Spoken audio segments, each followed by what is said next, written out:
What is a lion without his pride? What is a whale without his pod? What is a monkey without his troop? What is a wolf without his pack? The answer is very simple. They are the same thing that a human being is without a tribe.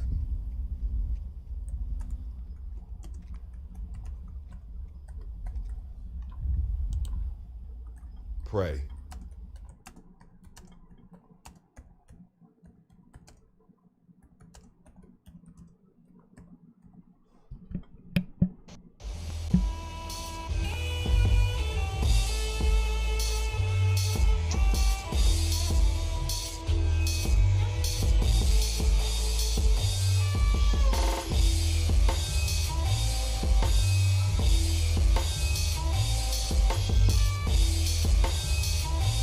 Peace, family. Yo, thank you for joining us. Right? And I'm thrilled to announce the fact that we are now releasing our first free e-course. Come and learn about Geometry Journey, see some of the stuff we do. Come and join the tribe. Tribe up with us and check out the free e-course. We'll make sure that the URL pop up right about here. And it'll probably be somewhere in here. Check us out, family, because we are building. Come and learn about Geometry Journey, and let's build together.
Women, but the most important goddesses were black, not just for the African now in the civilization of the Greek.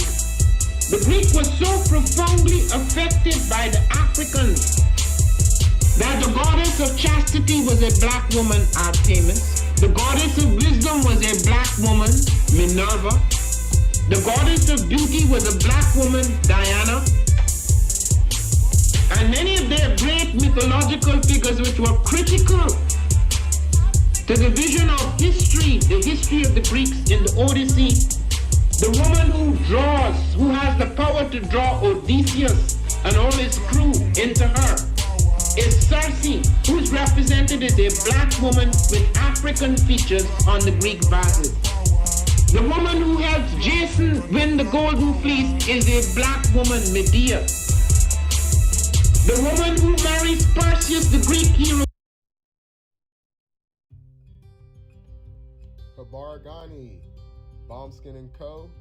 is the true definition of self-care, self-love, and repeat. We are what we create in this life. Bombskin & Co. chooses to create something innovative and unforgettable. Check out our website for more information. All right. We have to move to a new time with these shows because I can't wait till 9 o'clock. My body just ain't like it was, and it just shifted on me. I can't say fast, but I felt it coming because I would take a nap and I wouldn't be able to get up. So I said, let's start doing it a little bit earlier. And I said, hey, hell, learn from Sister Navita. Navita said, I ain't doing that at no 9 o'clock, I'm like, oh. So I'm thinking about it. I said, cool, let's try it. Let's see how this works.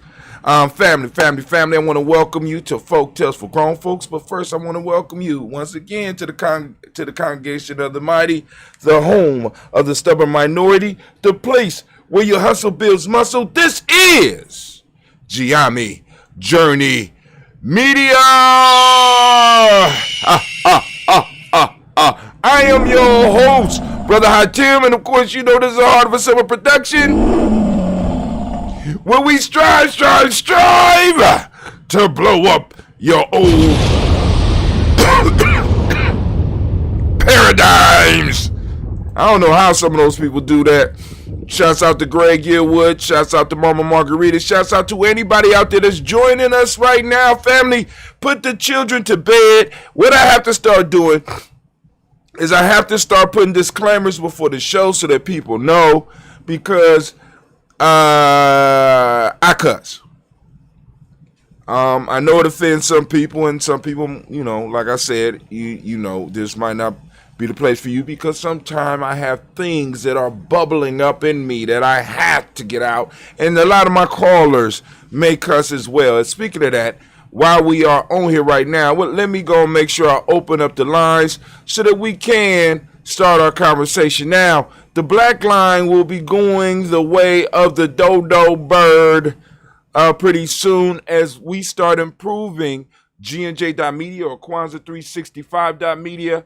We will make it possible for people to call in, to click a link and to get in. If you don't want to show your picture, you just could blank the picture out, but you'll be able to have conversations with us. So right now, the black line is open. I don't think I'm going to take the black line nowhere, but if expenses, when I start having to make those cuts, because rough times are coming. Rough times are always coming, and we always have to be prepared, family. Always got to be prepared. And, I have a list of short things that I could get rid of to kind of, float until we are able to rise back to where we were. Because at one point in time, y'all remember that on Giami Journey Media, I was able to text everybody, let them know that it was going to be going down. And then I was able to stream through multiple platforms and never drop. It never dropped, right?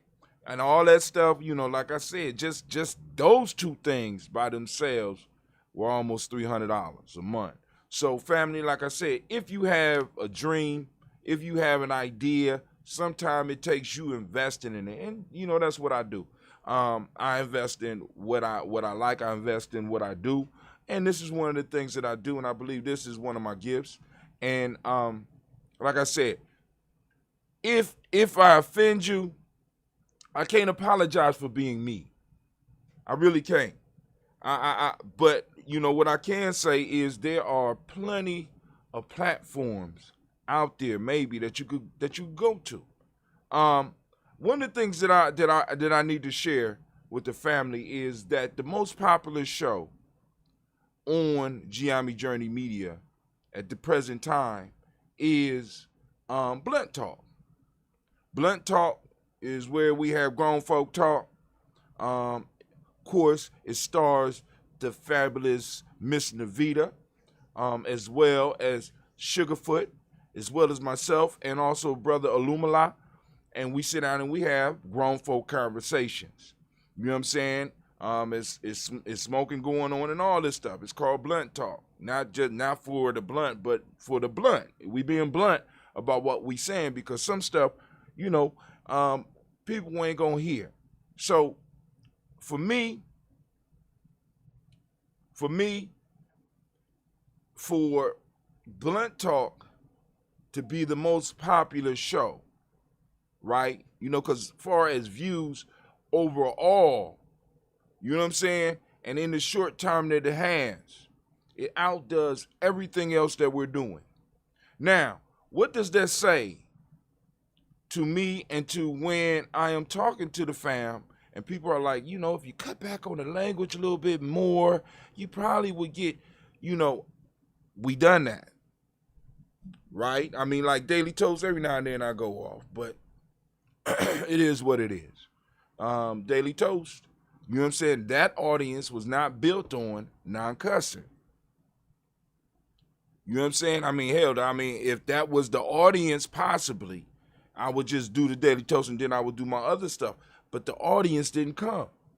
Family, we create these platforms and the ones that come, right? Because what Navita showed me was, boom, let's just be blunt with what we're saying. Let's just be, you know what I'm saying? What this has demonstrated is that y'all don't want to hear nobody. It's very few of y'all that would spend the time to really have a conversation in the way that a lot of people is telling me that they want to have a conversation, that they want to hear, right?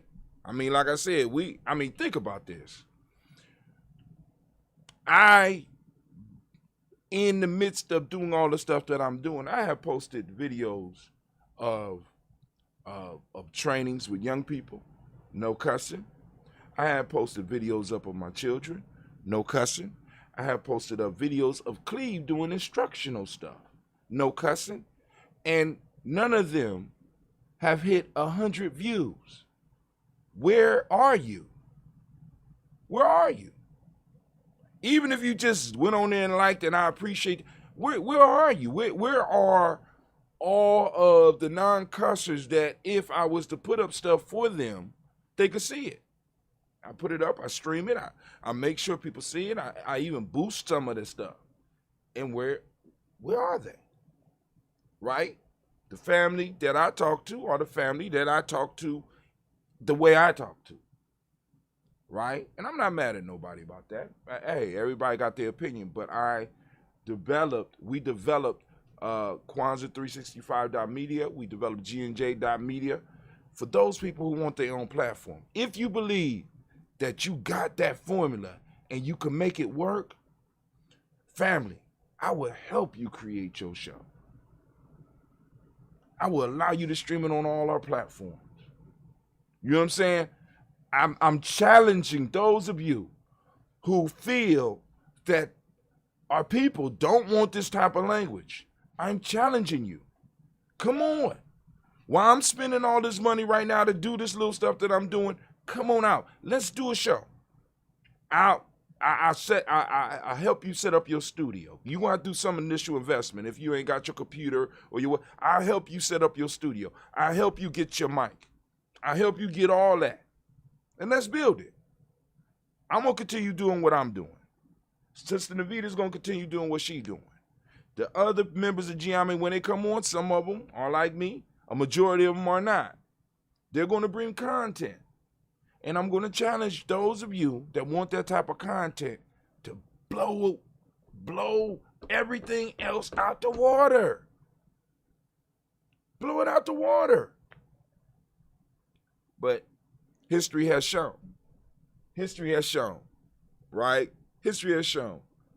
But anyway, tonight we are here for Folktales for Grown Folks. Once again, it's in the title. It's for grown folks. I need grown folks to line up. The caller lines are up. Is boom, black line. It's the black line. It's the black line. Ha ha ha. Brother Quasi Low shouts out. He says scared to cuss, damn sure ain't ready to go to war. See, and that's what a lot of people, because we are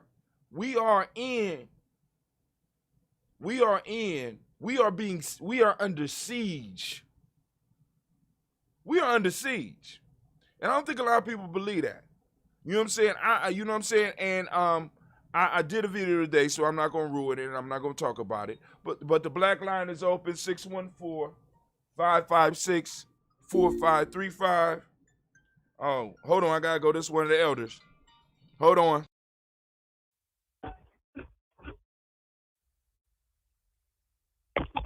Apologize. Who this? You know who this is. Oh, what's up, Quasi Low? What's going on, man? What's happening, big brother? How Tim? I'm chilling, man. I'm chilling here, trying to fight off the confusion and you know, even some hate. You know, just the regular day in Giami. It's real life here, Giami Journey. You understand what I'm saying? So what's going on with you, my friend? Not too much. Just got done with a class not too long ago. And I ain't even really made it public. Don't too many people know, but the few people I told. But you know, I'm in this master's degree program. You know what I'm saying? Like high school dropout out here trying to work on some more credentials. And what master's program are you in, brother? You wouldn't believe it if I told you. I know what it is. Well, you know what it is because you helped me get there. Right. But yeah, I'm studying the Master's of Theology. I think somebody Master's of Theological Studies.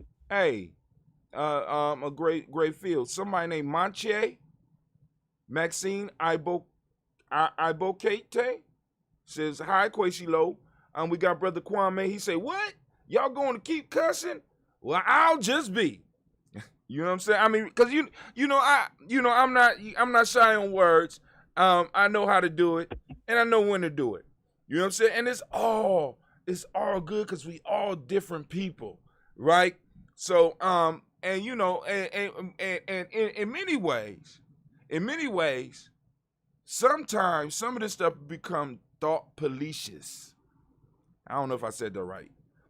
You know, people monitoring your thoughts and how how you speak. You know what I'm saying? And I want to go into the story, but I'm not going to ruin it because I'm putting it on the adventure for Tim. But we could go and get into the proverb for the day. Lines are open, 614-556-4535. Once again, lines are open, 614-556-4535. And once again, for all those family members out there that want to do their own show, if you want to create an e-course, if you want to create an e-book, right? If you need help with your social media presence, if you need commercials, we at Giami Journey Media, we can help you put all that together, especially if you family. We gonna hook you up.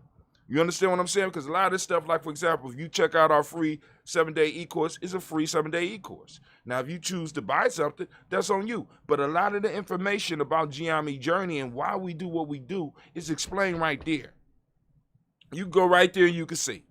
Raw, unfiltered, because this is what I am, this is what I do, right? I explain perfectly. I ain't gonna say perfectly, it always could be better. But anyway, so Brother Quasi, you ready for the folktale? The folktale?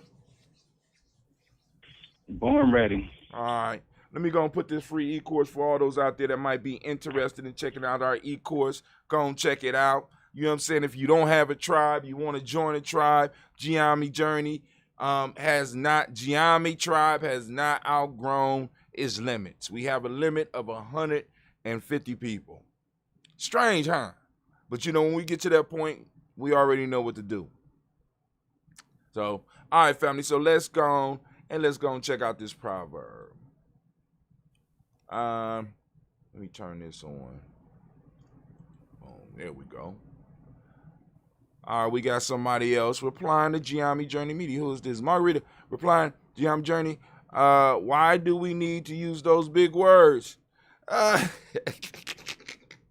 Well, actually, in a lot of ways, it gets people attention. And it mimics regular talk. A lot of people tune in because it's regular folk. It's regular folk talking. I am, and a lot of us talk like people in our lives. So it makes some people feel comfortable. Some people feel guilty about it. Others don't, boom, boom, boom. And all those words, a lot of those words, they get your attention. They are words of power. People don't want to deal with that. They're words of power. You know what I'm saying? But you know what I'm saying? And they're war words. They're war words, and they can be peace words. They're multifaceted. You know what I'm saying? So, but go ahead, bro.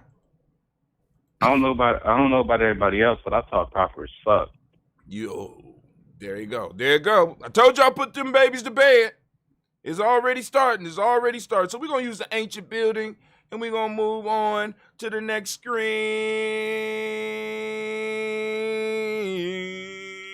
Shouts out to Derek Cole. Thanks for the love. We need some love around here. There's a lot of anger at GNJ.media, and I'm loving it. So, family, on this show, what we do is we discuss Proverbs. Lines are open 614-556-4535. I'm going to read the proverb, and then we're going to have a discussion because we believe that our ancestors left us all the answers. All we got to do is be willing to do the work. And what's that work called? We call it wisdom mining. All right, so this is our ancestor by the name of Aesop. And on this show, we use a lot of his stories. We could also go to other stories, but like I said, I might be saving that for another person at another time when somebody take over the show. Like I said, I'm building a legacy. I want to be able to build this up to a point where a young person or maybe a not so young person could be like, hey, Hatim, I want to do that show.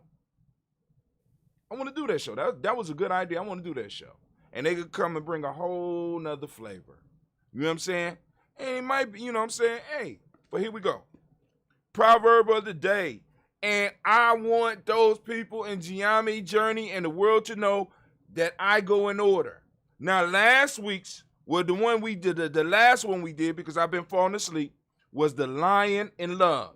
Y'all remember that one, where a lion wanted to marry the daughter of a farmer, and the farmer was terrified of the lion, and he didn't want to give his daughter to the lion, but he outsmarted the lion, and he told the lion, said, hey, man, my daughter's scared of those claws and those teeth, and if you want to marry my daughter, you got to take those out. And the lion, being a fool, did it. And when he came to the door to request the daughter's hand, the farmer beat the lion up and sent him on his way. Put your weapons down, and you can have my daughter. Oh, you fool. Now, we move to the next one. Y'all ain't going to believe this. They ain't going to believe this, Kwame. Giami ain't going to believe this. I keep on trying to tell people. I say, hey, family, we work with the ancestors.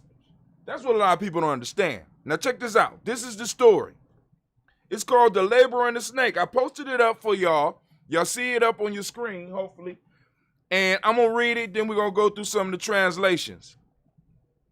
Or we could just go straight into the discussion, depending on Kwesi, how Kwesi feel at this time, because he might be quiet after his class.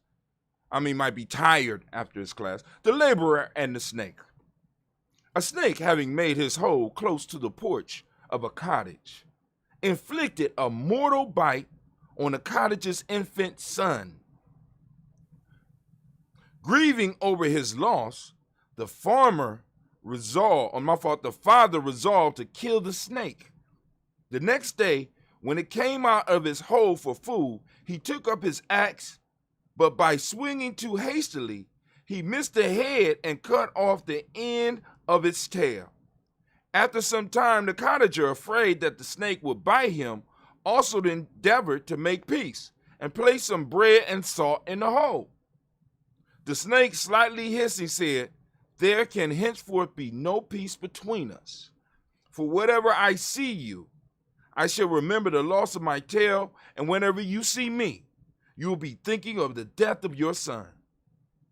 And the moral of the story says, no one truly forgets injury in the presence of him or her who caused the injury. Woo-wee! All right, Kwesi, you want to hit on that one? Anybody else want to hit on that one? Because I got to check these boards, because Kwame is up on the board, and I know he got something to say.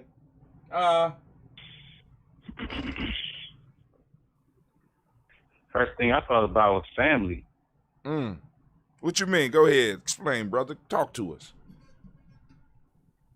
They go both ways. I don't think it's a secret that in the Black community we got some divisive family patterns, and we inflict probably as much harm consistently. You know, you might see the police shootings and those type of things might be eye popping, and you know, those might take our attention. But and whether I'm talking about family as far as blood or family as far as like, you know, people that's in a similar circumstance, we inflict more consistent pain on each other.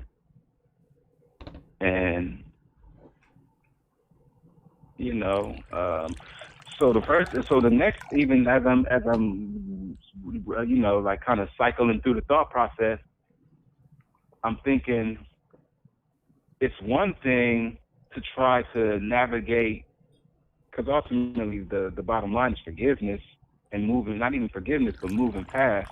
It's one thing to move past an injury when there was an acknowledgement of the injury, but a lot of times, a lot of the injuries that we inflict upon each other go unacknowledged. So then it's like a double thing. Like, I gotta fight you just so you can acknowledge that you fucked me over, and then I gotta fight you for the shit that you did. Like, I gotta fight you for the fact that you haven't acknowledged that you hurt me, and then we gotta deal with the initial hurt. You see what I'm saying? Because Right.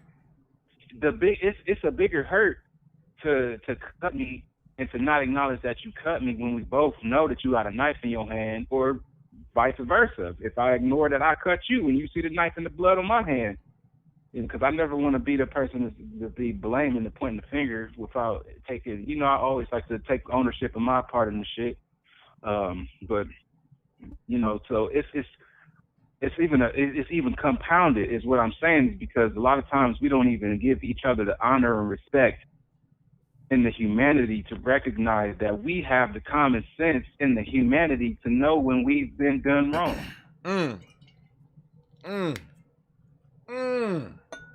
The common sense and the humanity to know when we've been done wrong.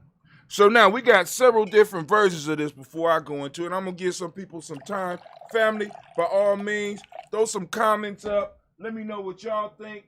Y'all can join us on Kwanzaa365.media or GNJ.media. You know, you can get your account. You can join the discussion, or you can hit us up on the board. You know what I'm saying? And it's like, yo, so now I want to say this.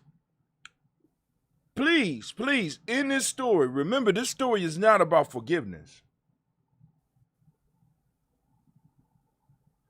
Before I even get into it, this story is not about forgiveness. So first off, so if we look, because one of the issues with that, because one of the hard parts I found about finding this proverb or finding this story was that when I turned the page and I opened it up, because the one from last week was page 64, and this is page 65, the title of it is The Laborer and the Snake. But if you look at the title that I sent out, it says The Countryman and the Snake, because there's so many different stories about this, right? And there's so many stories about the snake and the nature of a snake. It's the nature of a snake to bite.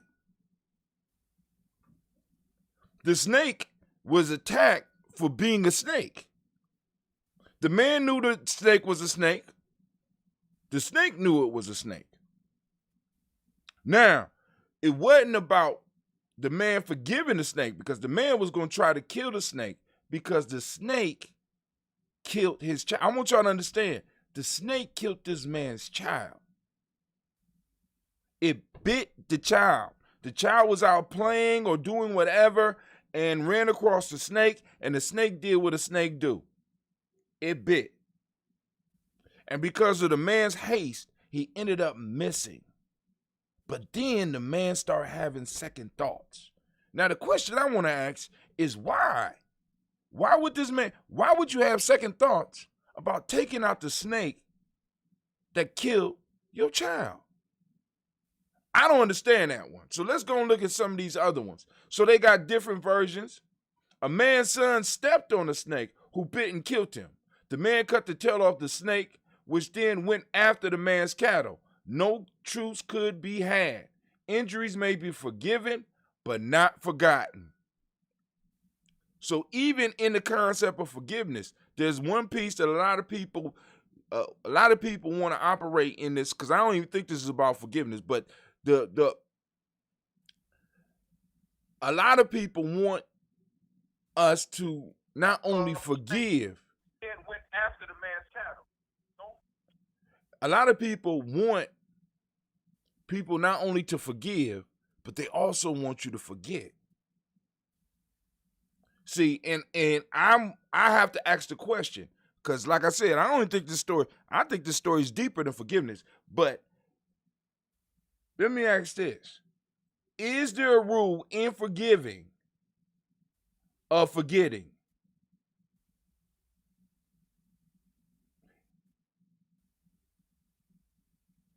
When you forgive, are you obligated to forget? You obligated to remember. You are. Oh, can you expound on that, my brother? I think forgive and forget is two different directions. Like, forgive is the inward thing. That's something that you do for your own self, for your own sanity, for your own. That's how you heal. You forgive yourself. You know what I mean? For allowing yourself to be in that position. You don't expect a snake to not bite. You know what I'm saying? You got to forgive yourself for being in the position that you allow harm to come to you. But you remember how you got there, so it don't happen again. And you also remember the thing or the person that inflicted it, so that you know how to deal with them. Absolutely. And even with that, like, you don't hate that person, you know what I'm saying? Or hate that entity or whatever, to hate that being, because that being is just being what it be. You accept it. Hatred is a manipulation of reality. You know what I'm saying? You can't hate reality into being something other than what it is. Like, the ultimate goal is to accept. And by everything is dualistic, man. That's the thing about everything in life is dualistic. Just because you have to accept it. Even if you want to change it, you can't change some shit that you ain't accepted at. You know what I'm saying? What it is. So you can't work magic on something that you seeing. Well, you can't work magic on an illusion. You got to know the rules of reality. You got to be deeply rooted in reality to do magic. Damn, you got to be deeply rooted. That's a good one. Where's my notebook? But we also got Brother Kwame on the line. Brother Kwame, what's going on? The Black Yoda is in the house. We're going to give him a round of applause. Give him a round of applause, y'all. Come on now. Give it up.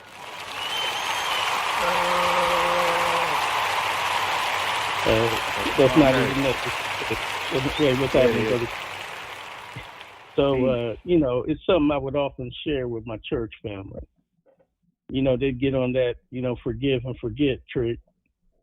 And I'd raise my hand, this would be in the middle of a Sunday school or whatever. And I said, look, if you want to forgive, go ahead. I said, but don't forget. And they're like, well, Calvin, why not?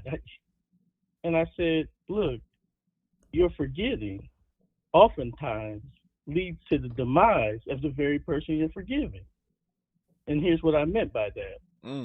I said, now, you guys are often so busy reading one aspect of the Bible and not considering what Quasi referred to as its balance.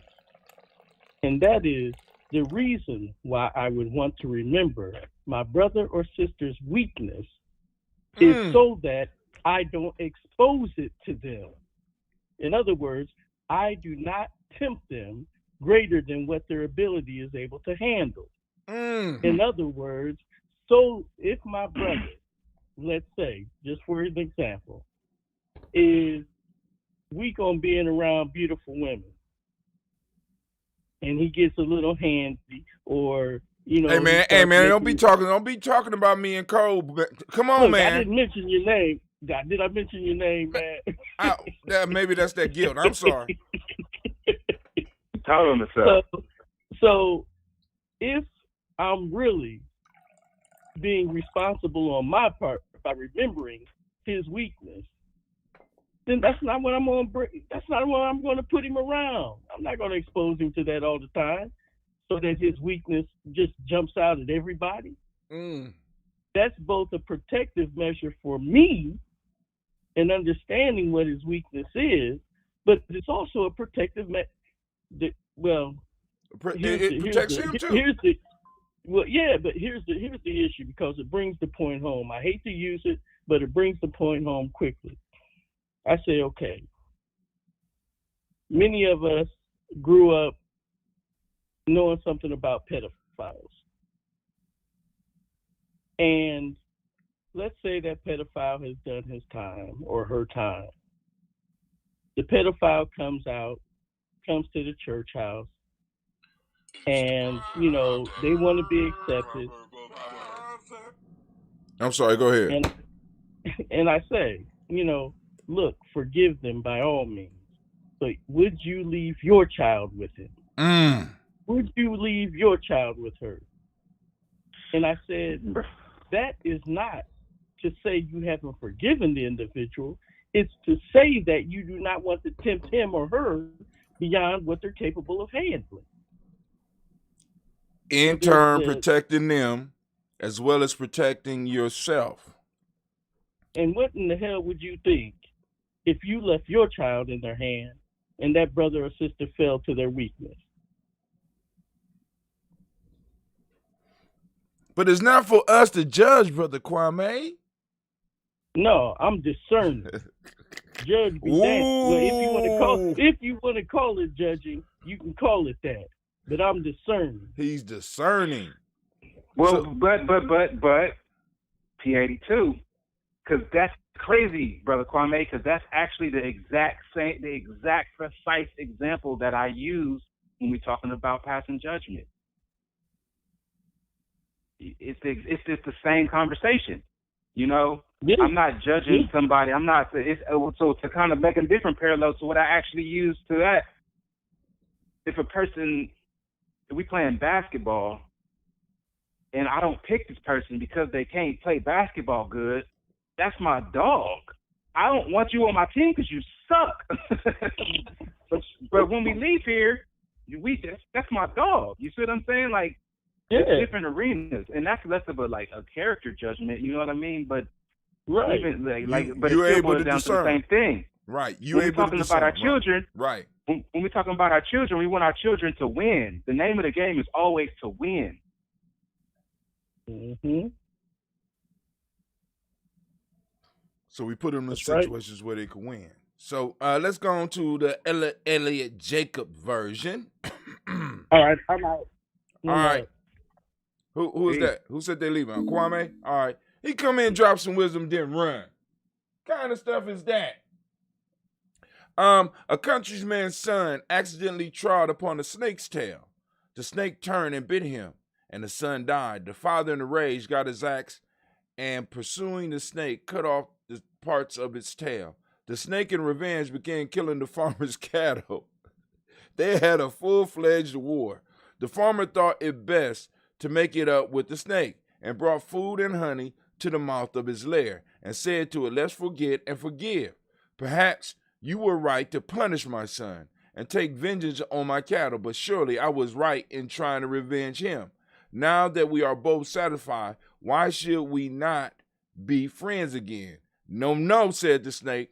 "Take away your gifts. You can never forget the death of your son, nor I the loss of my tail." We already read the Townsend's version. They got a video on this, and because that's one of the things we're gonna be working with here. So now we got the Samuel Crux show, but this is what I really like about this particular website, because they go into it. So they got the application. So let's go and check out this application real quick. The man who was injured, you will never forget. The man who has injured you will never forgive you, is a Spanish proverb. Now listen to that. The man who has injured you will never forgive you. So the man who that's deep play on the thought. The man who has injured you will never forgive you, unless they wrote it wrong, is a Spanish proverb. And after their dry way a very good one. I don't understand. It seems odd That's a at street first. proverb. Huh? That's a street proverb. If you owe a nigga money, kill him. You said kill him. Good God Almighty, that ain't street. But hold on. It seems odd at first sight because one would think that the backwardness to forgive should be on the side of him who has received the injury. But the truth of the maxim lies with much more certainty on the other side. The consciousness of having provoked the resentment of another will dwell so continually upon the mind of the aggressor that he cannot rest till he has finished his work. Ooh. Damn. Never thought about it like that. And put it as much as possible out of his enemy's power to make any return upon him. Therefore, as the serpent wisely observes, it is in vain for two people who have palpably injured each other ever to expect to live well together for the future. Morality bids us to forgive our enemies, and the voice of reason confirms the same, but neither reason nor morality bids us enter into a friendship with or repose a confidence in those who have injured us. We may resolve not to return ill usage, but ought never to forgive, but ought never to be forgiven. If when we can prevent it, we put ourselves into our enemy's hands.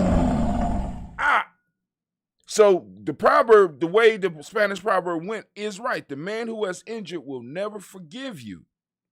The man who has injured will never forgive you. Now, family, this is going even deeper than I thought. Because think about this. Take this to a people level. Take this to a group level. The man who has injured you will never forgive you. Do y'all hear it? Is it ringing in you? Because it sounds backwards, because it is backwards. The man who has injured you will never forgive you. They got to take you out. They got to, because they already know that in some form or fashion, it's coming back to them. So let's go back over that part again and say, it seems odd at first sight because one would think the backwardness to forgive should be on the side of him who has received the injury. But the truth of the maxim lies with much more certainty on the other side. The consciousness of having provoked the resentment of another will dwell so continually upon the mind of the aggressor that he cannot rest till he has finished his work. And put it as much possible out of the enemy's power to make any return upon him. Oh my God. Family, did y'all hear this? This has never crossed my, oh my God. The man who has injured you will never forgive you. Never. And want to take all power away from you so that you can never get back at him. Does that sound familiar? Are you not living through that? I mean, because we could go to the personal lives, but hell, let's look as a people here in America. Does this not sound familiar? I got to write this down. The man who has injured you will never forgive you. Oh my God. And it's so simple.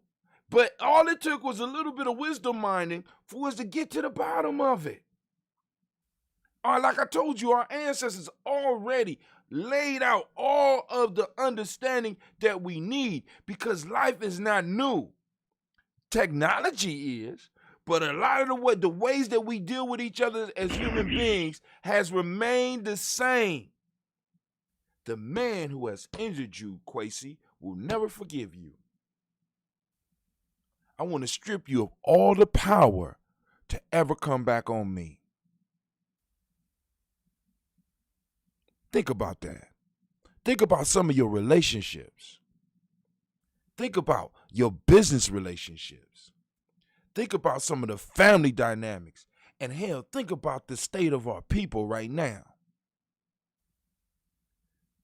The issue in America is not a problem of black folks forgiving white folks for what happened in the past.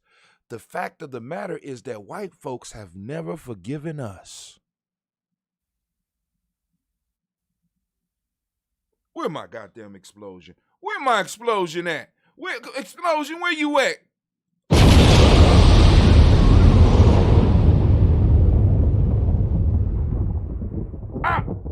I might be able to put this show to sleep, Quasi. I mean, I did that. Oh my God.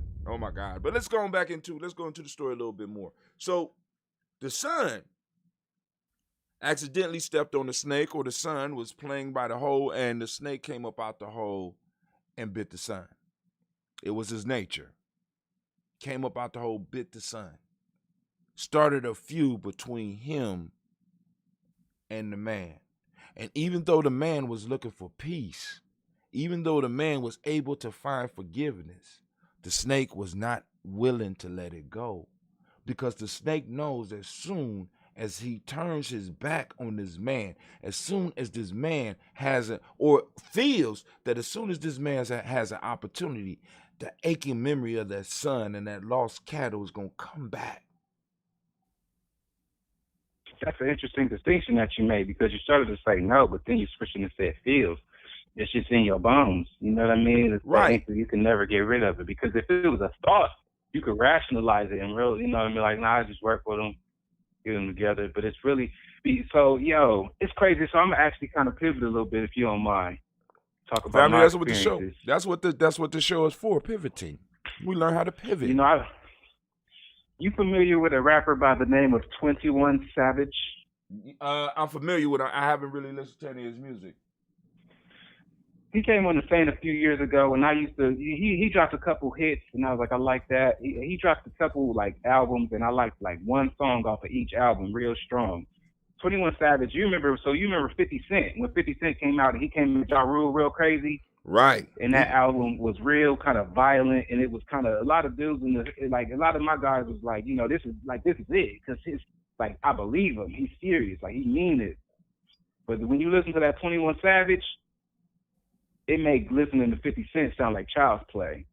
Like, so through all of that, like all insurrection and all of the instability in the country and all of this and that, you know what I mean? Everybody was on edge. Everybody was ready. I was listening to 21 Savage to literally meditate on darkness and get ready to kill shit. You know what I'm saying? That was my darkness soundtrack. I don't even know where I was going with this because I'm so like in that place, even thinking about it. Since then, I done made myself start listening to reggae just to let myself like de-escalate myself. You know what I mean? But it's like, oh, right, that's what it is. So his latest album, the whole album to me is fire. I be having to make myself not listen to it. The beats is so subsonically like angry, and it's like, it's a space in me that just thrives on that energy because it's so dark, and it's a part of me that's just ready to go to war. You know what I'm saying? And that speaks to that place in me. But it's balanced out very articulately and very smoothly by the narrator of that album. You would never guess who was narrating that album. Morgan Freeman. Shut up. You gotta check it out. That album is crazy, man. So it's this one, and the reason it's crazy because he's drawing on that 50 Cent energy, because 50 Cent's main hit from that album was Many Men. Many men wish death upon me, but my eyes dog and I can't see. I'm trying to be what I'm destined to be. You know what I mean? So 21 Savage got his own version of Many Men, and again, it makes 50s sound like child's play. Like, this dude is serious. Like, I'm actually clutching my pearls right now. You see what I'm saying? But at the end of that song, Morgan Freeman comes on and he says something to the effect of, I can't remember exactly how he says it, but he says something to the effect of, hatred only begets hatred. And that's the downfall of many men. Hatred begets hatred. Like, when you get in this hateful space, and when you start being on this hateful spirit, it's a response to hate, and when you continue in that space, you're going to attract hatred to you. Which is only going to bring you more hatred. You see what I'm saying? Right. Right. So then when we thinking about that from the perspective of like what's going on in this country, and you see what I'm saying? These people that got they neck, they foot on our, they knee on our neck. That's straight up hatred. You see what I'm saying? And it's Right. like I feel like I got a chance to kind of taste that, and now I'm like kind of getting back to myself. Because even all of 2020, like it was so dark. You know, it was just a very dark year for me personally. Like going from, I was so inspired coming into 2021. I'm on this campaign. We about to get us a new congresswoman. It's my friend. She actually has reparations on her platform. And then I'm dealing with all of these Columbus people that's talking about Auntie. You know, how you going to disrespect Auntie by running against her? And to me, it's like, aren't you looking at this lady's policies and seeing that the stuff that she's actually running on and running unopposed on? When you know, I don't know too much about politics, but I do know when you run unopposed, then you have the opportunity to do everything you want to do. That's right. There's no pushback. Right. But a lot of times we Elder Tony often talks about a concept that he came up called tradition and reason. We have many people that basically are on autopilot, rolling with the tradition, and like a lot of the elders, as we get older, we start setting patterns in our life, and we could go on autopilot. There's traditions of the people. There's basic traditions that I have in my house. You know what I'm saying? That I could do. But then the reason is the young people, because they come and ask why. You know what I'm saying? This is not working anymore. I mean, if it's not working no more, young people come in and they might follow it for a while, but then they're gonna start freaking it out to make it fit in with the times. So we have a bunch of people that are just caught on doing things out of tradition and no longer are asking questions. Like when it comes to their vote, this is all I know. Tradition. I'm voting for this family because if I'm correct, somebody held that seat a long time before she did and passed it to her. You know what I'm saying? Her husband. Right. Legacy. Right? Tradition. This is the tradition. This is what we do. And what we're coming into an age where new traditions are being formed. But what we have to do because you're not as young as you used to be. We're moving into an elder state where we have to start bringing in new traditions that our people are following to make sure that we are able to make it through the next period. Because if we are not thinking as a people, and if we are acting on traditions that everybody already know, they're going to take advantage of us, and we're going to end up non-existent.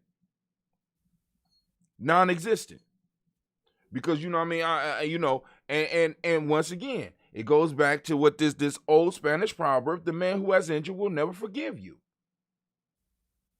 They know we have been injured. They don't give us nothing. Why? Because they only believe that we have never forgotten and we have never forgiven and given any type of power. We're going to do something with it. Right? I mean, and coming from that standpoint, you can kind of understand that. Now, Mama Margarita says, how about if the two snakes are struggling, which one is to forget or forgive? I don't understand. I understand because it's one snake, but so which one? I don't know. I guess the one that want to die.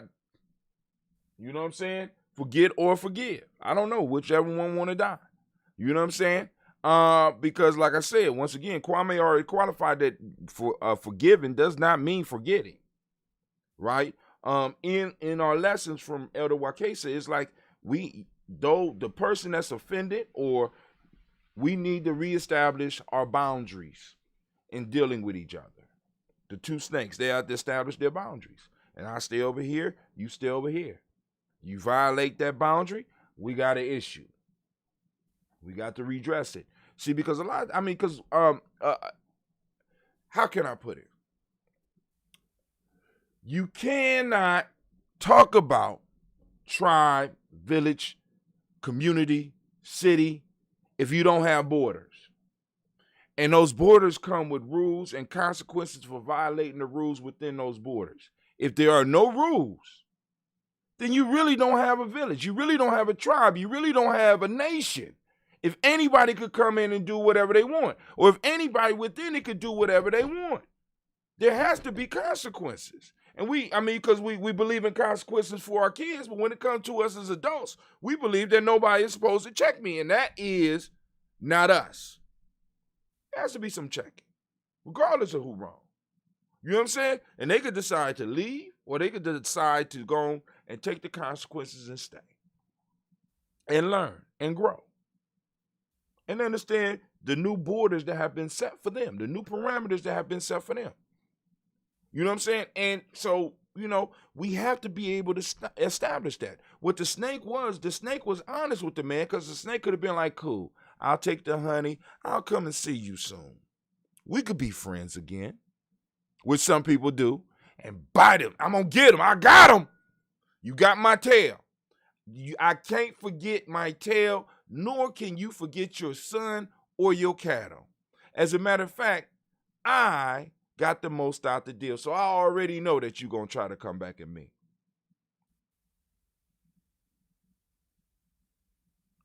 So it's about, the snake established a boundary. The snake established what it is. I already know what it is. I can't forgive you. Even though I bit your son and I bit your cattle and stuff, and you should be forgiving me, I can't forgive you. I fired the first shot. I can't forgive you. There's only one way this is going to end. Watch your back. Watch your back. Right?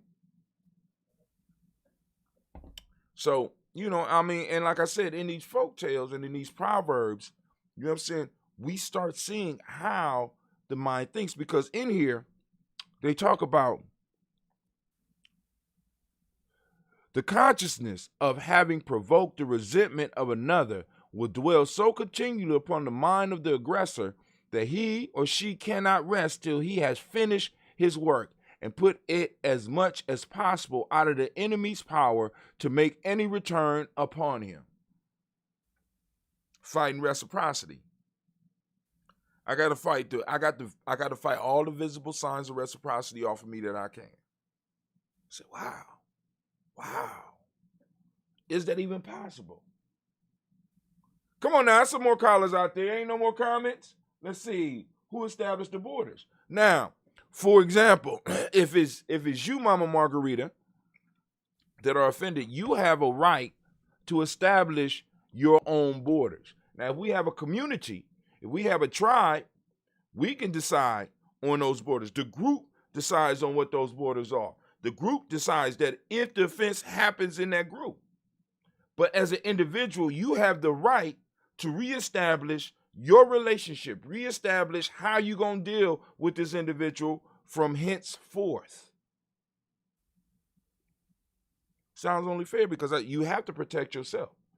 You know what I'm saying? Because if the group is really naive of what's going on, they believe that, hey, cool, it's cool. But I'm establishing my borders, and I'm establishing how I'm dealing with everybody else around me, because in many cases, it get kind of funny. It get kind of funny. But this is leading to another conversation, Mama Margarita. Stop with the psychology. I got you. But you got anything else to say about this one, my brother? That's crazy, because for real, I'm sitting here thinking about the conversations I gotta have or not, or the lines I gotta draw, because I think I've been pretty fucking delusional about the opportunity for reconciliation with a lot of people. See, but this throws the reconciliation into a whole nother place, because this one, just think about what it says. Quasi, it flips everything on his head. This proverb, the man who have injured you will never forgive you. This throws it on his head, because a lot of times when we're dealing with the forgiveness, we're dealing from it where I have to forgive them.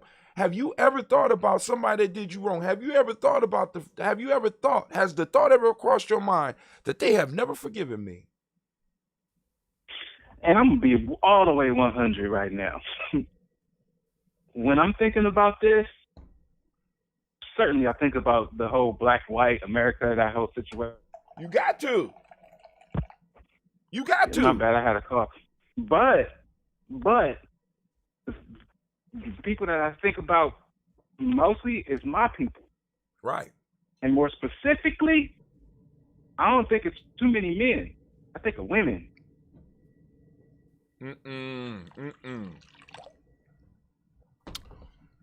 just saying, bro. I'm gonna say this. I'm gonna say this. Hear me, bro. Go ahead. More women have done me fucking foul in life.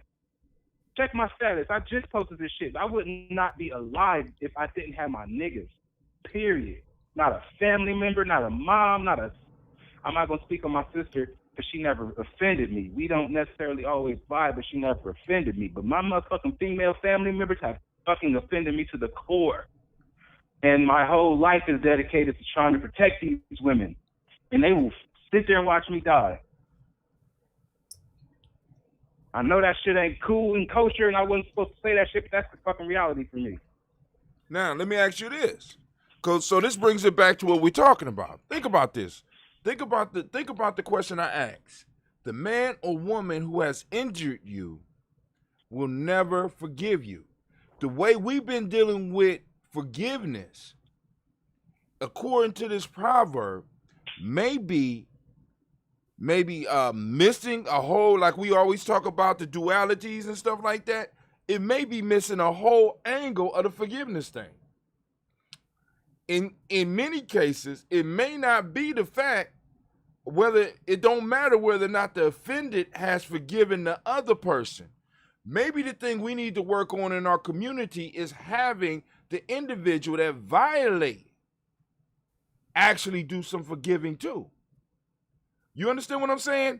Because it's like, because we see these same behaviors, whether we talking about women or men. Some men do what they do because they have not forgiven the women in their life. So it just spills over into other aspects. You understand what I'm saying? I never reconciled I never forgave my mom. So how I treat you, so we could see this in both sexes. When you sit down and you look at this proverb, you can see this. It's like, damn, we're approaching forgiveness in reconciliation in a crazy way. Well, not crazy, in the best way that we knew how. But then when you really think about it, did the person that actually did the offending ever forgive the person that they went out and did something against? Say that again. Let me explain it.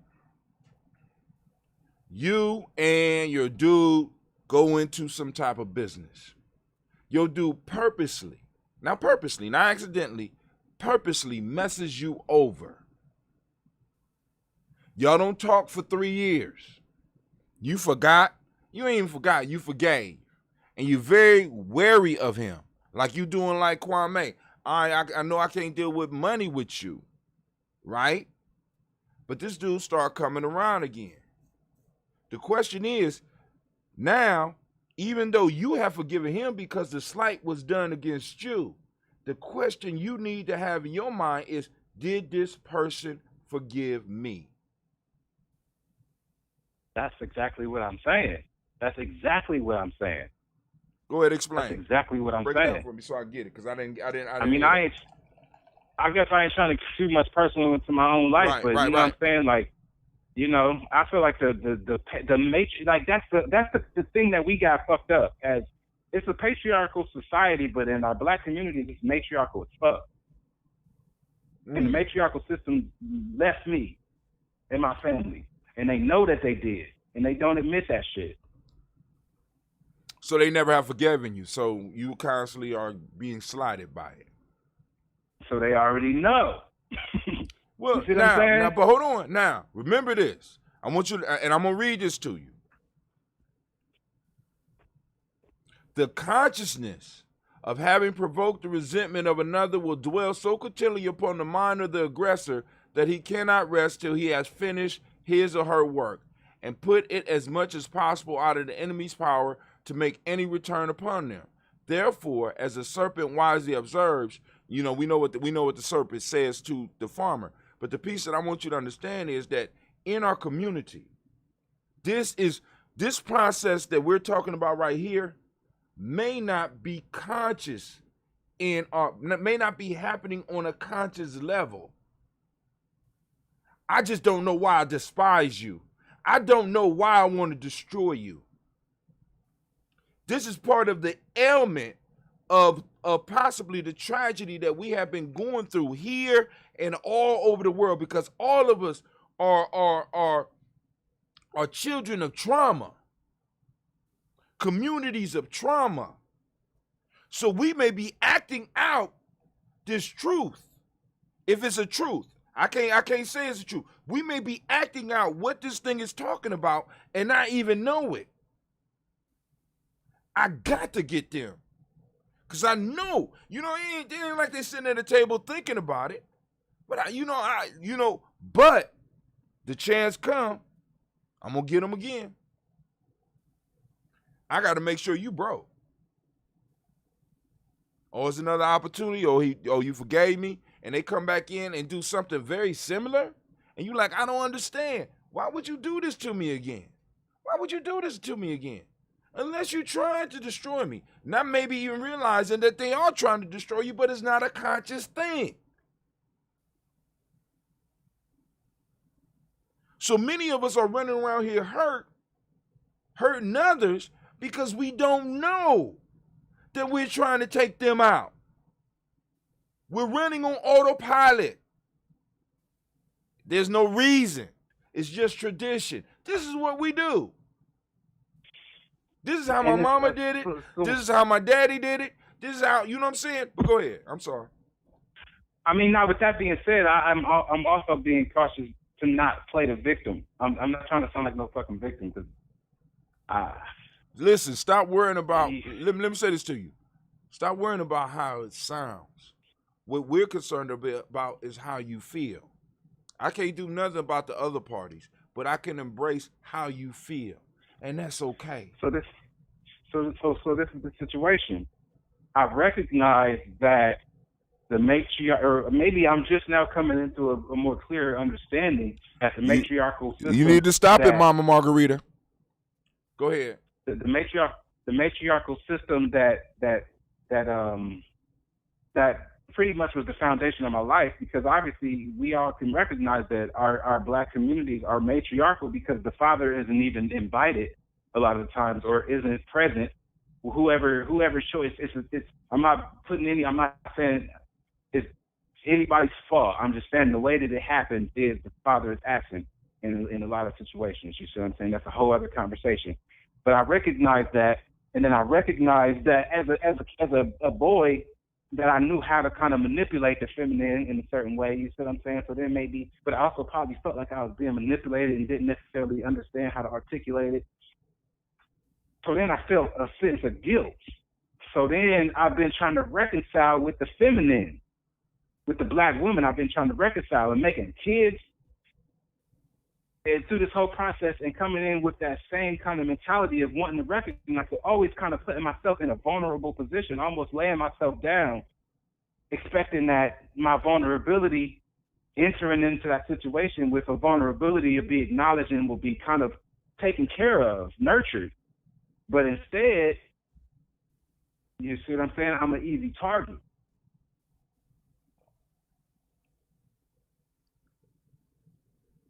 Now that's something we could talk about on a later date, me and you. You know what I'm saying? Because there's certain things. I mean, because what this proverb is saying is that, I mean, now if we are running around here wounded and doing what this proverb says, we're dealing with stuff that is generational. And by the way, Mama Margarita, if you're talking about my situation, I never chose to dance. But anyway, a matter of fact, I didn't even have a chance to dance. But anyway, but I did provide the music. Well, not in that way, but you know. But anyway, I provide the scenery and all that stuff. So I think you really need to call me so that I can let you know what's going on. Because anyway, but Quasi, what I'm saying is I hear you and let's talk. But right now we don't need to talk about that because what we got wounded people wounding people. You understand what I'm saying? And sometimes by us making ourselves vulnerable in a room full of viper-like humans, because like I said, the man wasn't mad at the snake for being a snake. The man was mad at the snake because the snake murdered his son. I know you a snake, but you didn't. I don't believe you had to bite my son, but the snake had to bite his son because the snake was a snake. And we're running around thinking we might be dealing with people on a total reptilian. This is a totally reptilian type mind state. Can't forgive you. And yeah, you're right. We probably should talk about this often because my next Right. I mean, because you got this is a personal issue. This is called wisdom mining. This is where the work starts for us. This is one of those dragons you got to slay. You understand what I'm saying? This is, you're gonna have to go to the Phoenix with this one, dog. You understand what I'm saying? Because this one, that very thing you struggling with may be the jewel that you need to improve your life. Because I hear you. I mean, I feel your pain. I already know what my destiny is, man. I've known it in this conversation. I'm sorry to have to tell you, but this just brought it even clearer, man. My destiny is to die. That's everybody's destiny. Young. Well, I mean, that's a choice. In many cases, that's a choice. You know what I'm saying? I would prefer. People should have to mourn my death, and they should have to wrestle with that shit. But hold on. Let me say this. You know what I'm saying? Hate or anger is like, how can I put it? It's almost like you want people to watch you drink poison and die. You understand what I'm saying? Because what you're talking about is dying so other people can mourn you and miss you. What I'm saying is that's dangerous. That's dangerous thought because it's almost as if you're sitting down drinking poison, expecting other people to die. They're not going. If they don't give a fuck now, they're not going to give a fuck then. They'll cry for a couple of days and their life will go on. I would prefer me and you be sitting somewhere 40 years from now, and you like, how Tim, you too old to be doing this stuff. We need get some of them young boys over here. We can't be moving these tables like this. You know what I'm saying? We need to be, me and you need to be at the 100th Kwanzaa. Unless we have to go out. There's no honor in dying a useless death. None. You understand what I'm saying? Because your history, you already know this. How many of your homeboys that die young are still talked about today, unless you and exclude the ones that you put on the Daily Toast list. The women exactly right. The reason that they don't though is because people ain't speaking their name. Death to an African is being forgotten. That's and right. And motherfuckers ain't gonna forget me. Okay. Now, but the ones that you're talking about, you want to mourn for you, ain't gonna remember your name. That's cool. That's not. I mean, that might be cool for you. That's called a stupid death. We don't do that.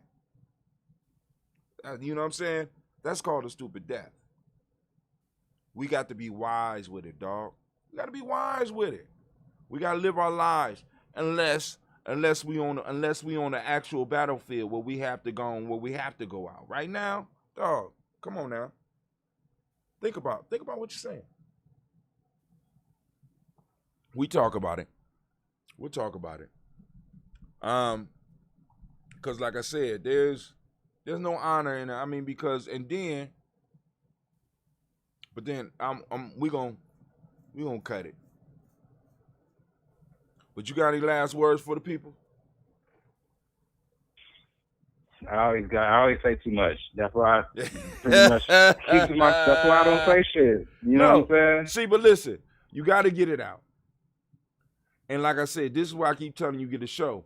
You're fearful about getting a show because you're going to say too much, but the very story that you're telling is the story that other people need to hear, because there's other young people and people even younger than you who feel like you feel. And what they need to understand that there is another side of that. There's growth in that. There's something else coming. There's something better coming. You understand what I'm saying? They could see through your progression and through you making it and through you being in school that there is something out here. It's something that can be done. You're not going to be totally happy all the damn time, but hey, that's life. That's what we deal with. You know what I'm saying? What is a warrior? One who is experienced or involved in conflict. Don't be trying to lead the conflict early, my friend. In the conflict comes the growth. Pain is there, suffering is there, but also victory. On the other side of the conflict is victory. And if it's an honorable conflict, or if you can't make it to victory, there's an honorable death. But you was fighting. Not stupidly, not for nothing stupid. You know what I'm saying? That's why we talk about honor, loyalty, and sacrifice. We got to make sure and measure everything that we do against that. Is this honorable? Is it about, and when we talk about honor, we talk about within the realms of my eye. Is honor, loyalty? Is this loyalty? Am I practicing loyalty to my tribe? Am I practicing loyalty to my family? You know what I'm saying? Boom. Does it fit in with authority? Honor, loyalty, and sacrifice. Then I can make the sacrifice. But if it don't fit in with my eye, it's not real. Now, there's different aspects of my eye that we can talk about in private that we don't need to talk about over the airwaves. You know what I'm saying? But we got a culture. It's certain ways we do stuff. Right now, it sounds like you on that kamikaze shit, and that ain't us. You understand what I'm saying? I wouldn't even know. I wouldn't even know that, man. It's primary, like, but What I'm saying, like the class that I had today, we was talking about Emmett Till. You know what I mean? Like, so it was. We had an assignment from last week, and we had to. We watched this little PBS special and did some reading about Emmett Till, and I kind of got hit with some things about Emmett Till that I wasn't aware of, and there's some stuff that I was aware of got brought into a whole new light, and how, you know, we still talking about Emmett Till, so he's not dead, you know, and the things that not even really his life, because he was so young, he was only 14. Right. He didn't, but one of the main things about his life was that he was a very just kind of innocent, playful, kind of, it seems almost like one of them, it kind of reminded me kind of a Darren. Like, just know where that button is at, and it was going to push it. You know what I mean? Right. It's going to push it. Right. Right. But at the same time, like, the way that things happen and the fallout behind it and the conversations that happen, they transcend it, and it was a necessary thing. You know, I mean, I want to be. I feel like me as an 80-year-old person would be dope as fuck. You know what I mean? Like, the type of, because I'm gonna always be young at heart. That's just something that I always want to be. It's something that I'm determined to do. As long as I'm alive, I want to be able to relate to people of all ages. So I'm going to. Right. You know what I mean? But at the same time, I really feel like an alien, man. Like, I don't feel like people can, you know what I mean? Like, people can't really grasp what I'm getting at. It always goes over people's heads, and I don't even try to talk sweet. Like, that shit is, like, I'm humble as hell about it. Like, I wish that I didn't. I would rather just be regular, just be able to just go to work and just be normal. Right. I wish I didn't have to wrestle with all of these things. I'm gonna have to tell you like Greg Carr said. Greg Carr said, I was planning one of, you know, I don't know if you know who he is, but he's a scholar that came through Columbus, and he said, you know, I was planning to be a lawyer, and then I walked into the African Center for Study and Worship, and you Negroes ruined me. You know what I'm saying? I mean, you can't go back now. You know what I'm saying? And for a while, you feel like that until you start getting your stride. You understand what I'm saying? Because it's like, yo, man, we got to figure this out. Because like I said, what you're feeling now, many of our young people feel, especially if they grew up in this community, because it's like, where do I fit? You know what I'm saying? I got grown friends that's still trying to figure out where they fit. My age. Where do I fit? I've been involved in this my whole life, and there's no benefits. Like I said, I tell people our circle, we will not be having the Pan-African retirement account. We don't do that. You know what I'm saying? And it's like, yo, you trying to figure out where you fit because you see stuff that other people don't see. Somebody to get up and go to their job, and it's like, it's a book. I can't remember it. I know Kwame probably could call in or he could type it up on the screen in the Bible where it's like Solomon is confessing his woes and the problems of being wise. I mean, I read that. I said, this is depressing. You know what I'm saying? Really, because it's like you look at the world and you see what's going on and everybody just skipping along. Everybody, it's like, and it's like, what is going on? You ain't alone. Out the gate. Huh? Out the gate. You can't have wisdom and have wisdom. You can't say that you have wisdom because then you're just like an asshole. You know what I mean? Right. So you got not only do you got to be humble, in many cases you got to keep your mouth shut about what you see, because when you talk to people that don't have that understanding, they look at you as if you are crazy. Then people wonder, people be wondering why I be cussing. Because I'm frustrated. You know what I'm saying? My whole life, you know what I'm saying? I've been blessed to be able to be surrounded by loving black people and have been pushed through my career. But my life, right? It's like, you know what I'm saying? There is more. I have experienced Simba Camp. I have experienced being able to travel. I have been able to experience being in other places and seeing a whole nother world and being in a whole nother realm. And I got to come back to this. Are you serious? And you wonder why I feel like I have to go on and express myself strongly? Unless you have been to something like a Simba Camp where you have been embraced and you have been loved and you have been accepted and it's like family. And then you got to come back to this where you got all types of madness going on. You got people skipping down the street like nothing is going on. You got people acting like everything is okay. I feel you. What I'm saying is, you have a younger version of what I had. As a matter of fact, you came into it a little bit later than I did. I went through a phase where I was knocking motherfuckers out. I'm just letting you know. All somebody had to do was say something to me. I was so upset, I was ready to go. I would chase cars down on Ohio State campus because some of the white boys would be disrespectful. Whatever. Get out the car. Because this is where it's going to end for me. But then I found out most of them is cowards. So I'm like, they ain't even got the heart to kill me. I need, you know what I'm saying? Then you go into these relationships and they don't understand you and you feel lost. You feel like you alone. Even when you in a relationship. And the bad news I got for you, Kwesi, it's not going to stop, homie. So you got to man the fuck up. You understand what I'm saying? You got the warrior up. You got the nation builder up. And you got to hold the beautiful moments in your mind.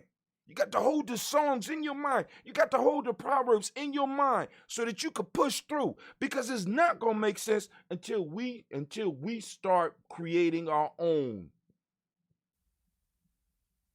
Where when you go home, is you in your environment. When you go to your place of business, you in your environment. When you go to your hall to celebrate, you in your environment. When you go out to the woods, you in your environment. You know why? Because it's ours and we own it, and we will die before we let somebody take it. You're operating in somebody else's space and time, and you don't understand that yet. And you need to understand it So that because like I said, I keep telling you, we don't need soldiers to die. We need soldiers to live for this. My son don't need you to die. My son needs you to live because he's going to go through the same thing. So you got a family on your shoulders, homie. So when you start talking like this, it start irritating my ears because I feel you. And it start bringing up where I was. Because it's a deep loneliness that's there. Because nobody understands. And it's like even the people that understand, they don't even have time because they got to get out and make a living. They ain't got time to coach you through it.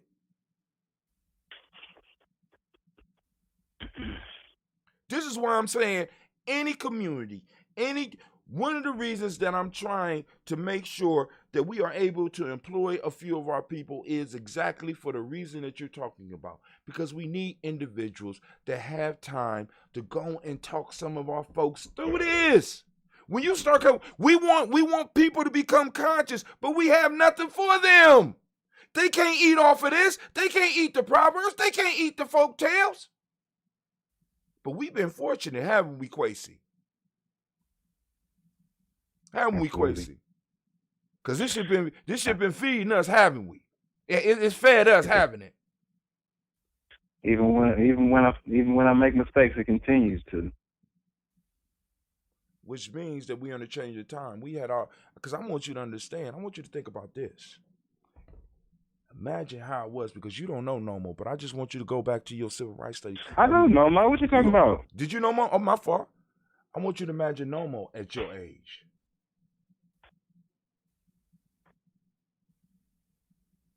Well, you know what I'm saying? I want you to imagine those real fighters out there that wasn't just on the philosophy, that was police to the police. I want you to imagine that.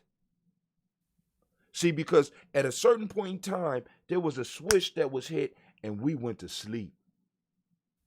So I want you to imagine being one of those that came up out of that, and all of a sudden everybody's acting like everything is cool and they're normal. Imagine that. And now you just a widget. You could be replaced. You could be fired. I see Nomo get fired by us.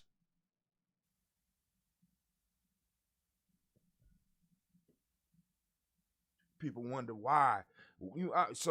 I need to get off. I'm gonna get off. But brother, I love you. Like I said, if you need to talk, boom, I got time. I make time. You know what I'm saying? You know how it goes down around here, Jeremy Journey. Family, I love y'all, but I have to get up. I was trying to do an hour, but I never can. But Quace, you got any final words for the people before we get up out of here? I love you too, brother. I appreciate you. I think I express myself and I get off of my chest. Normally just keep it in or maybe talk to some people, right. In closed doors. But, today, if you was listening, you heard my pain. But, I'm a fighter. Not only that, I'll be all right. Not only that, you may have exposed some other people's pain.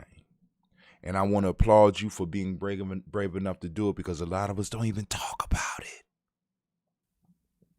We ashamed of it. You know how hard it is? Do you know how hard it is to be a man and you don't have the control of your community? You don't have a territory? You don't have nothing to pass down to your children? Where's that a man at? Where? You know what I'm saying? So we have to go on, and we have to understand where we are so that we can start really building.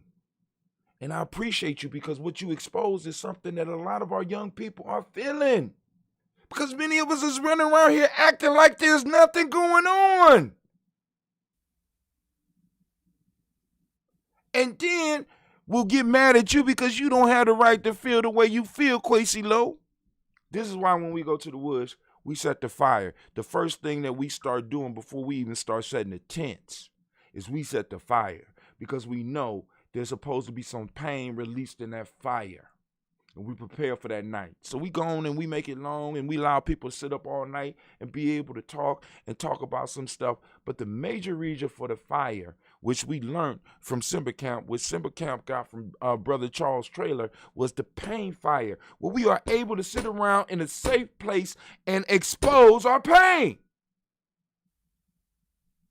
How am I supposed to, but I'm done. See, I gotta go. But yo, this is Brother Hatim. Once again, I want to remind you are now standing in the congregation of the mighty, the home of the stubborn minority, the place where your hustle builds muscle. This is Giami Journey Media.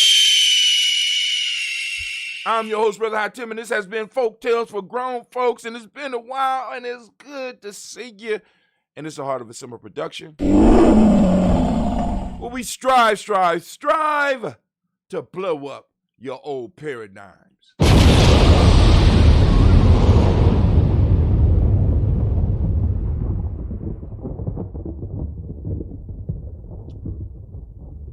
We out.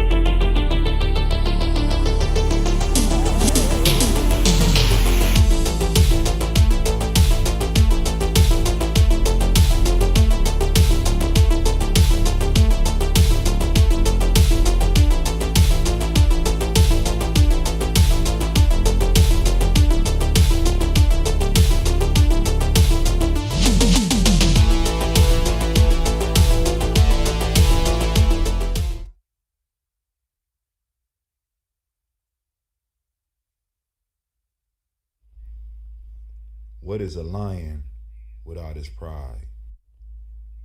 What is a whale without his pod? What is a monkey without his troop? What is a wolf without his pack? The answer is very simple. They are the same thing that a human being is without a tribe.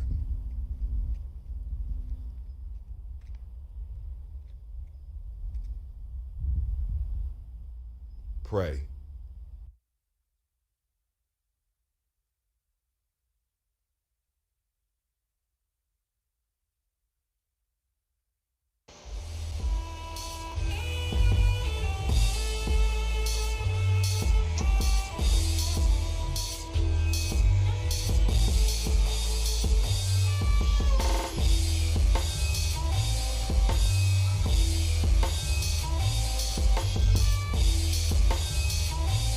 Peace, family. Yo, thank you for joining us. Right? And I'm thrilled to announce the fact that we are now releasing our first free e-course. Come and learn about Giami Journey, see some of the stuff we do. Come and join the tribe. Tribe up with us and check out the free e-course. We'll make sure that the URL pop up right about here. And it'll probably be somewhere in here. Check us out, family, because we are building. Come and learn about Giami Journey, and let's build together.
important goddesses were black, not just for the African now in the civilization of the Greek. The Greek was so profoundly affected by the Africans that the goddess of chastity was a black woman, Artemis. The goddess of wisdom was a black woman, Minerva. The goddess of beauty was a black woman, Diana. And many of their great mythological figures which were critical to the vision of history, the history of the Greeks in the Odyssey. The woman who has the power to draw Odysseus and all his crew into her is Circe, who is represented as a black woman with African features on the Greek vases. The woman who helps Jason win the golden fleece is a black woman, Medea. The woman who marries Perseus, the Greek hero, is Habaragani, Bombskin & Co. is the true definition of self-care, self-love, and repeat. We are what we create in this life. Bombskin & Co. chooses to create something innovative and unforgettable. Check out our website for more information.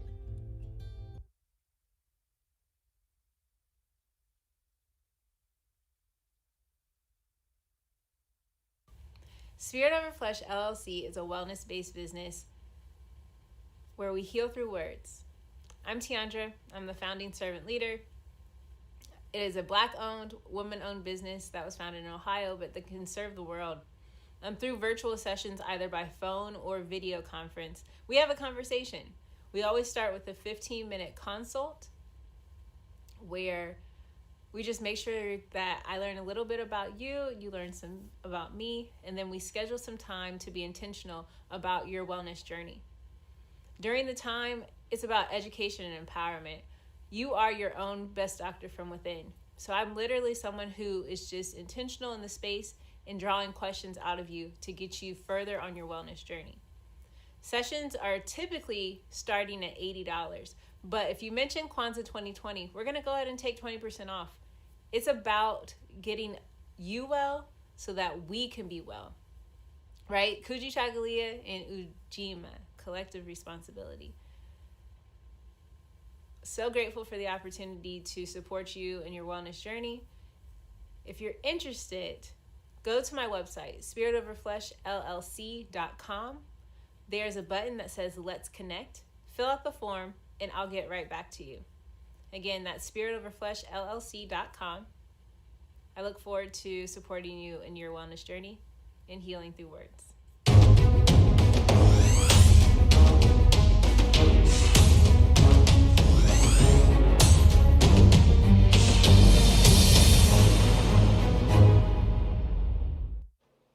Are you heading out of town or have a special occasion? What about birthdays, anniversaries, or reunions? Get the best deals and inexpensive rental car rates, midsize sedan, compact cars, and more. We have a variety of fleet vehicles to accommodate any and all of your rental car needs.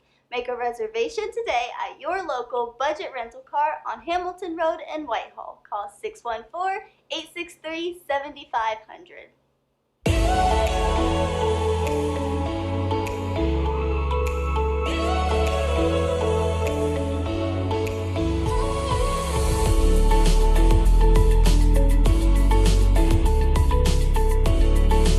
Happy Kwanzaa. I'm Carla, and my sister Karen and I own Two Natural Sisters. We've been in business for 5 years, and we sell a line of natural bath, body, and candle products. Let's take a look.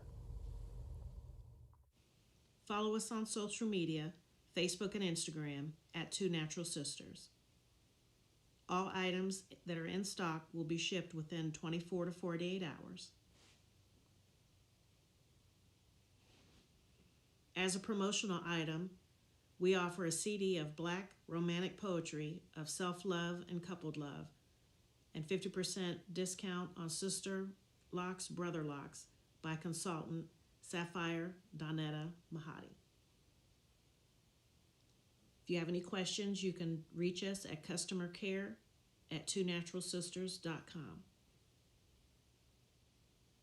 Enjoy and happy Kwanzaa.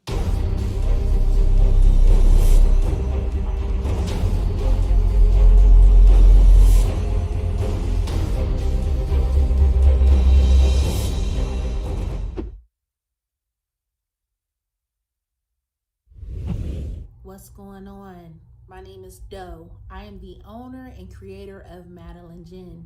Madeline Gin is best described as a celebratory art experience that exudes hella blackness.